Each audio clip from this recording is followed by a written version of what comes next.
নমস্কার, আমি ইন্দ্রনীল সরকার, বরানগর রানী ভবানী বিদ্যাপীঠের ভূগোল বিষয়ের সহশিক্ষক।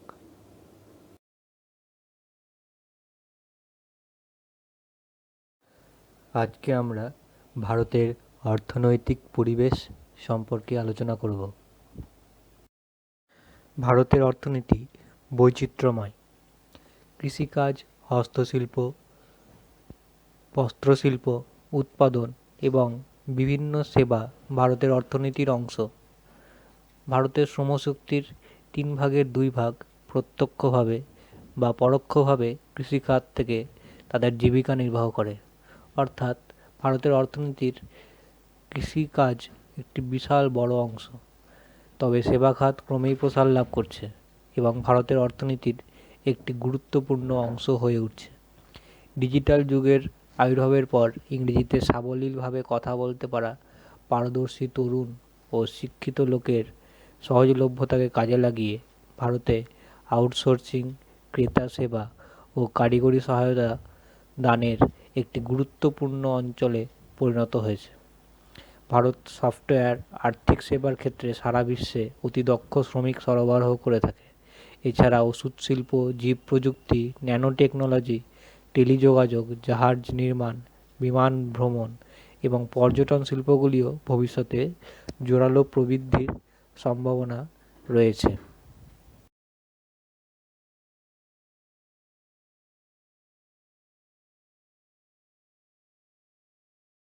আজকে আমরা ভারতীয় অর্থনীতির বিশাল ক্ষেত্র কৃষিকাজ সম্বন্ধে আলোচনা করব। কৃষিকাজ ভারতীয় অর্থনীতির প্রাথমিক ক্ষেত্রের অন্তর্গত। এই কৃষিকাজের সঙ্গে প্রায় 68 কোটি মানুষ প্রত্যক্ষভাবে জমির ওপর নির্ভরশীল এবং প্রায় 60%-এর বেশি মানুষ কৃষিকাজের সঙ্গে প্রত্যক্ষ এবং পরোক্ষভাবে জড়িত।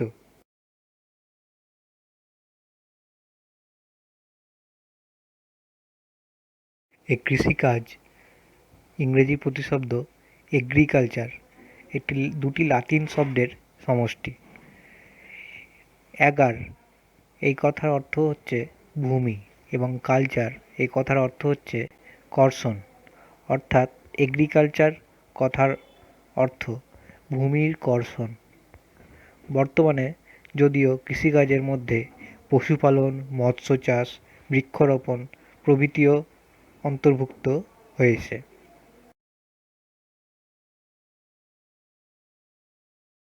এইবারে আমরা ভারতীয় কৃষিকাজের বৈশিষ্ট্যগুলি সম্বন্ধে আলোচনা করব। ভারতীয় কৃষিকাজের অন্যতম প্রধান বৈশিষ্ট্য হল এটি জীবিকা সত্তাভিত্তিক কৃষি, অর্থাৎ কৃষক পরিবারের প্রয়োজন মেটানোর জন্যই কৃষিকাজ করা হয়ে থাকে। জনসংখ্যার চাপ উল্লেখযোগ্যভাবে ভারতীয় কৃষিতে তৈরি হয়েছে।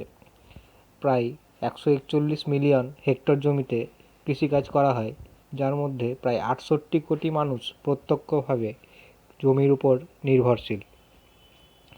ভারতীয় কৃষিতে পশুশক্তির প্রাধান্য উল্লেখযোগ্যভাবে বেশি। পশুশক্তির সাহায্যে লাঙল চালানো, গাড়ি চালানো এবং ফসলের বীজ আলাদা করার কাজ করা হয়। ভারতীয় কৃষির অন্যতম প্রধান বৈশিষ্ট্য হচ্ছে এটি মৌসুমি বায়ুর উপর প্রচণ্ডভাবে নির্ভরশীল। দক্ষিণ পশ্চিম মৌসুমি বায়ু দ্বারা এখানে যে বৃষ্টিপাত হয় সেটি ভারতীয় কৃষিকে উল্লেখযোগ্যভাবে পরিচালিত করে। ভারতীয় কৃষি মুখ্যত মৌসুমি বৃষ্টিপাতের উপরই নির্ভরশীল। জলসেচের ব্যবহার এখানে উল্লেখযোগ্যভাবে তৈরি হয়েছে। ভারতীয় সারা বছর কৃষিকাজ চালু রাখতে জলসেচ প্রয়োজন। ভারতে প্রায় 141 মিলিয়ন হেক্টর কৃষিযোগ্য জমির 57 মিলিয়ন হেক্টর প্রায় 40% অঞ্চল কৃষিজমি জলসেচ ব্যবস্থার অধীন। এখানে ক্ষুদ্র জমিজোত পরিলক্ষিত হয়। এছাড়া এখানে কীটনাশক এবং রাসায়নিক সারের অনিয়ন্ত্রিত ব্যবহার চোখে পড়ার মতন। 2007-8 সালে ভারতে প্রায় 22.57 মিলিয়ন টন রাসায়নিক সার ব্যবহার করা হয়েছিল। ভারতে কৃষিক্ষেত্রে কীটনাশক ব্যবহারের মাত্রাও প্রচণ্ডভাবে বেশি। এখানে খাদ্যশস্যের প্রাধান্য রয়েছে, অর্থাৎ জমিতে বেশিরভাগই খাদ্যশস্য উৎপাদন হয়। 2012 থেকে 13 সালে ভারতে খাদ্যশস্যের উৎপাদন ছিল 2540 লক্ষ টন। এই বছরেই তৈলবীজ উৎপাদন ছিল 338 লক্ষ টন এবং ডালের উৎপাদন ছিল 182 লক্ষ টন।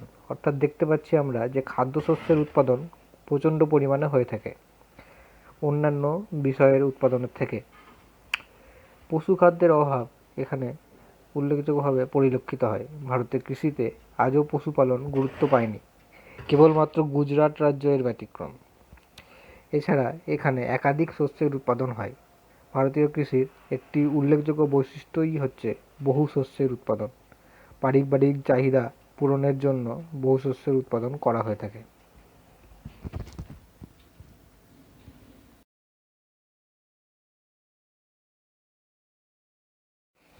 ভারতীয় ফসল উৎপাদনের মরশুম অনুযায়ী ভারতীয় ফসলকে প্রধানত 3 ভাগে ভাগ করা যায়। মৌসুমী বায়ুর আগমনের সঙ্গে সম্পর্ক রেখে ভারতে উৎপন্ন শস্যকে খারিফ শস্য বলা হয়। এটি জুন জুলাই মাসে বপন করা হয় এবং বর্ষাকালের শেষে অক্টোবর নভেম্বর মাসে ফসল তোলা হয়। মৌসুমী বায়ুর প্রত্যাগমনের সময় ভারতে রবি শস্য চাষ হয়, অর্থাৎ অক্টোবর নভেম্বর মাসে এই ফসলের বপন শুরু হয় এবং শীতের শেষে এই ফসল তুলে নেওয়া হয়। ফেব্রুয়ারি মার্চ মাসে ফসল তোলা হয়। ভারতে গ্রীষ্মকালে উৎপন্ন ফসলকে জায়িদ শস্য বলা হয়। ফেব্রুয়ারি মার্চ মাসে এই ফসলের বপন শুরু হয় এবং মে জুন মাসে ফসল তোলা হয়। ফসলের প্রকৃতি অনুযায়ী ফসলকে 4 ভাগে ভাগ করা হয়: খাদ্য ফসল, তন্তু ফসল, বাগিচা ফসল এবং অন্যান্য ফসল।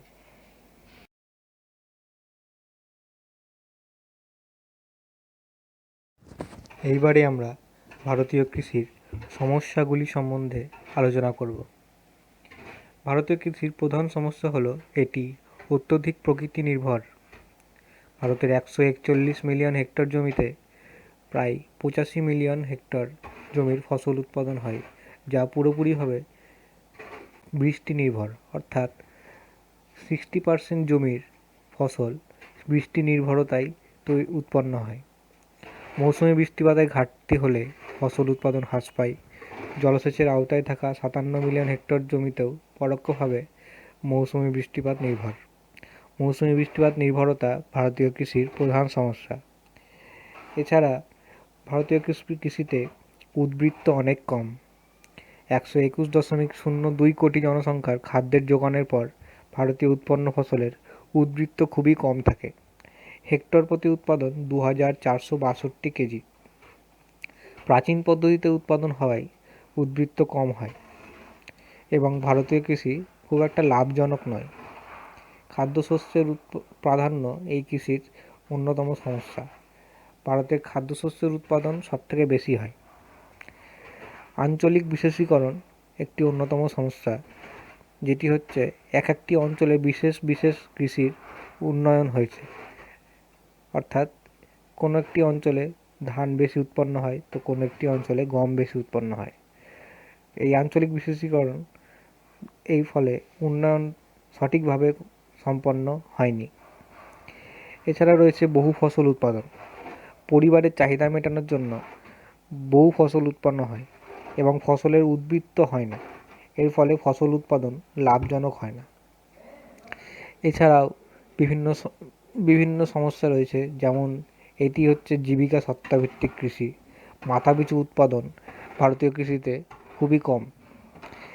এখানে ক্রমবর্ধমান জনসংখ্যার চাপ ভারতীয় কৃষির অন্যতম সমস্যা। এই জনসংখ্যার চাপের জন্য ভারতীয় কৃষিতে বেকারত্বের হারও বেশি বৃদ্ধি পেয়েছে।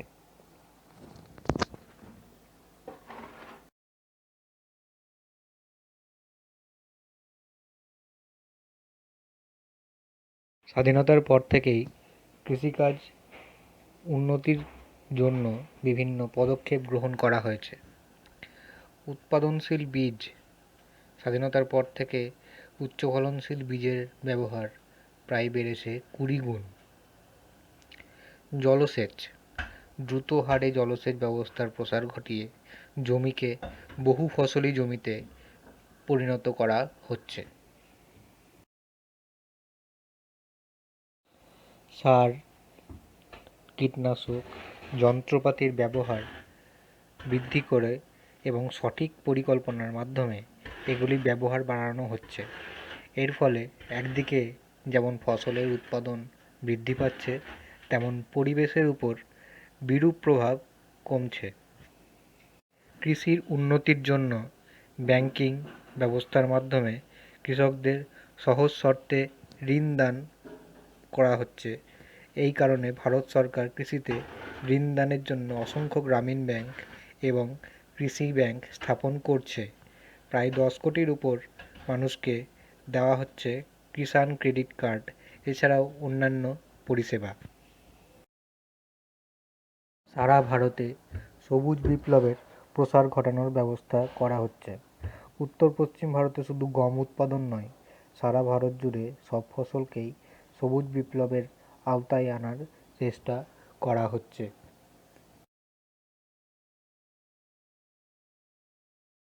100 দিনের প্রকল্পের মাধ্যমে গ্রামীণ পরিকাঠামোর উন্নতি ঘটিয়ে পরোক্ষভাবে কৃষির উন্নতি ঘটানো হচ্ছে। এইভাবে স্বাধীনতার পর থেকে বিভিন্ন পদক্ষেপ গ্রহণ করা হচ্ছে, যার দ্বারা কৃষির উন্নতি লাভ হয় এবং পরিকাঠামোর উন্নতি, কৃষিভিত্তিক বিভিন্ন উৎপাদন এবং বৈজ্ঞানিক প্রযুক্তি প্রভৃতির মাধ্যমে কৃষির উন্নয়ন ঘটিয়ে অর্থনীতি উন্নয়ন করা হচ্ছে। আশা করছি ভারতীয় অর্থনীতিতে কৃষিকাজের ভূমিকা, কৃষির বৈশিষ্ট্য এবং বিভিন্ন সমস্যা ও তার সমাধান সম্বন্ধে সম্যক ধারণা দিতে সক্ষম হয়েছি। ভিডিওটি পুরোটা দেখার জন্য ধন্যবাদ।